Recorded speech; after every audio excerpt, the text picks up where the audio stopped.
Welcome to health tips. కలబంద అందానికే కాదు ఆరోగ్యానికి కలబంద చాలా ఉపయోగపడుతుంది. ఇది సన్ స్క్రీన్గా గాను పనిచేస్తూ స్కిన్ ఎలర్జీలను కూడా దూరం చేస్తుంది.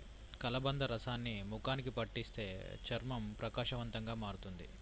ఇంకా కాలిన గాయాలపై కలబంద రసాన్ని పూతలా పూస్తే గాయాలు మటుమాయ అవుతాయని బ్రిటిషియన్లు అంటున్నారు. కలబంద రసంలో కాస్త కొబ్బరి నూనె వేసి బాగా కలపాలి. దీన్ని మోచేతులు పాదాల వద్ద నల్లగా ఉన్న చోట పూస్తే నలుపు పోతుంది. ఉదయం పరగడుపున కలబందను సేవిస్తే ఉదర సంబంధ సమస్యలు తొలగిపోతాయి. రోజ్ వాటర్ కలబంద రసం సమానంగా తీసుకొని బాగా కలపాలి. ఈ మిశ్రమాన్ని పొడిబారిన చర్మంపై పూస్తే చర్మం కలకలలాడుతుంది. కలబంద రసంలో అర స్పూన్ ముల్తాని మట్టి, అర స్పూన్ చందనపు పొడి కలపాలి. ఈ పేస్ట్ను ముఖంపై ప్యాకులా వేస్తే మొటిమలు మటుమాయమవుతాయి. ఈ వీడియో కనుక మీకు నచ్చినట్లయితే సబ్స్క్రైబ్ చేయండి.